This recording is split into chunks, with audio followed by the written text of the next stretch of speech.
Saludos amigos y bienvenidos a la lección de Escuela Sabática en 5 minutos. Yo soy el Dr. Gama. La semana pasada vimos cómo el autor de Hebreos nos da un mensaje sencillo y directo. Jesús es un Dios diferente, uno que cumple sus promesas. Vimos cómo el libro de Hebreos lo presenta como rey, como mediador, como defensor y como sacerdote. Un Dios que cumple sus promesas porque puede y porque quiere.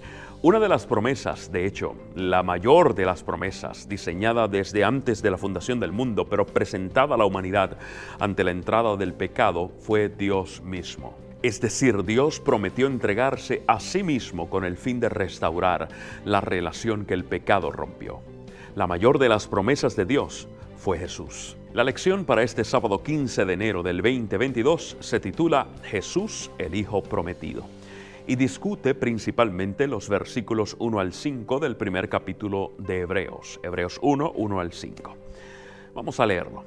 Dios, habiendo hablado muchas veces y de muchas maneras en otro tiempo a los padres por los profetas en estos postreros días, nos ha hablado por el Hijo, a quien constituyó heredero de todo y por quien asimismo hizo el universo, el cual siendo el resplandor de su gloria y la imagen misma de su sustancia, y quien sustenta todas las cosas con la palabra de su poder, habiendo efectuado la purificación de nuestros pecados por medio de sí mismo, se sentó a la diestra de la majestad en las alturas, hecho tanto superior a los ángeles, cuanto heredó más excelente nombre que ellos.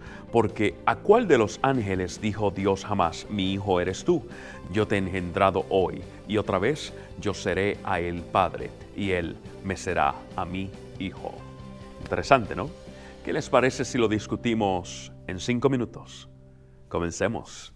Según vemos, Pablo escribió un mensaje contemporáneo, moderno y relevante, un mensaje para los de los postreros días, que como mencioné en el primer video se refiere más a una fase que a un tiempo medible de días, horas y minutos. Lo que marca el inicio de los postreros días es el establecimiento del reino, el reino atípico que Jesús estableció en su encarnación y que tendrá su manifestación mayor en el futuro, un reino que el libro de Hebreos presenta como uno de poder y amor. Poder porque es un reino que venció al enemigo, y amor porque es un reino que atrae a sus ciudadanos a Dios mismo, la fuente del amor. Es decir, ese reino que fue una promesa de Dios cumplida por Dios mismo en Jesús al triunfar sobre el mal, como nos dice Pablo en Colosenses 2. Es ese reino mayor que todos los demás presentado en Daniel 2:44. Es ese reino de autoridad presentado en Mateo 12:28 al 30. Es ese reino donde sus ciudadanos también reciben autoridad, como es presentado en Lucas 10. Se nos da autoridad para vivir como ciudadanos del reino, para vivir amando. Lo más maravilloso es que si Dios cumplió en el pasado,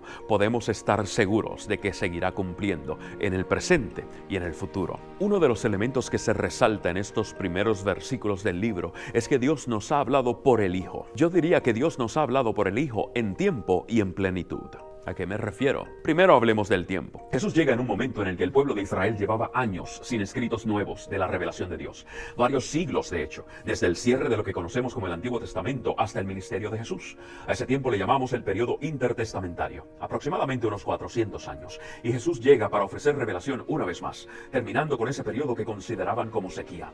Tiempo. Ahora hablemos de a qué me refiero con plenitud. Si bien es cierto que ambos testamentos, el Antiguo y el Nuevo Testamento, son igual de valiosos, ninguno es mayor que el otro, ambos son palabra de Dios, ambos presentan al mismo Dios de amor y poder, ambos presentan el mismo mensaje de salvación por gracia y amor. También es cierto que Jesús fue un lente que amplió lo ya revelado. Escúchame bien, Jesús ofreció aún más plenitud a un mensaje ya pleno. Jesús completó un mensaje ya completo. Le dio aún más sentido a la revelación ya presentada. ¿Cómo fue eso? Pues siendo la realidad de lo que hasta ese momento había sido presentado certeramente, pero por símbolos. No es que Dios no había revelado su amor antes de la encarnación. Dios se reveló a sí mismo y reveló su plan de manera plena. El Antiguo Testamento está repleto de constantes actos de gracia, misericordia y amor de parte de Dios para sus hijos.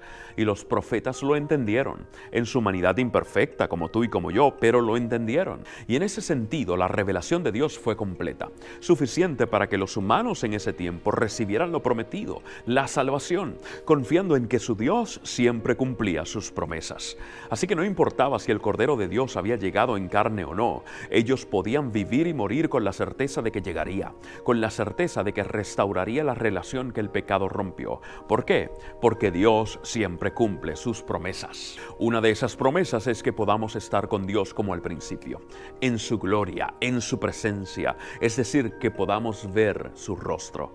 Con la entrada del pecado, esa experiencia se rompió, pero en el ser humano continúa el anhelo de conexión con Dios. En Éxodo 33, Jehová le dice a Moisés que ha hallado gracia delante de él. Y Moisés, ni tonto ni perezoso, le pide: te ruego que me muestres tu gloria. La contestación de Dios fue: no podrás ver mi rostro, porque no me verá hombre y vivirá.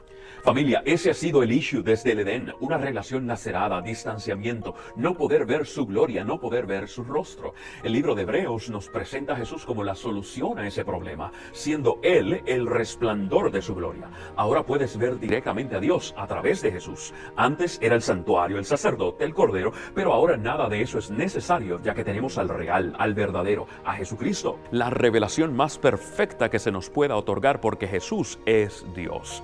Por eso dijo que el que lo ha visto a Él, ha visto al Padre. El Padre, el Hijo y el Espíritu Santo, un solo Dios, actuando en todo y para todos. Partiendo de esta premisa, podemos explicar entonces la frase del versículo 2 que dice: y por quien asimismo hizo el universo. No se trata de que Jesús fue un instrumento de Dios para crear el universo, sino que Jesús es Dios mismo.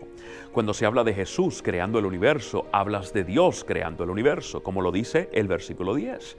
Tú, oh Señor, en el principio fundaste la tierra, y los cielos son obra de tus manos. O lo que dice Juan en el capítulo 1, en el principio era el Verbo, y el Verbo era con Dios, y el Verbo era Dios.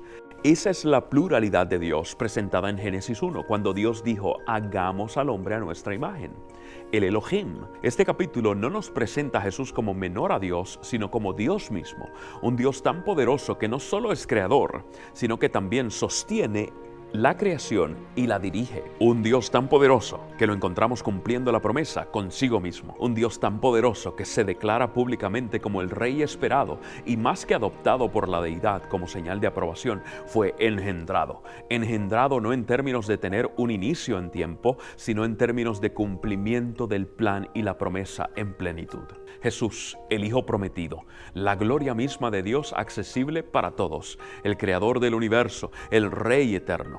Jesús, el Hijo prometido, un Dios sin principio ni final, un Dios que es el mismo ayer, hoy y por los siglos, un Dios diferente que cumple sus promesas porque puede y porque quiere, siendo la mayor de estas promesas Él mismo. Ojalá y esto te haya ayudado.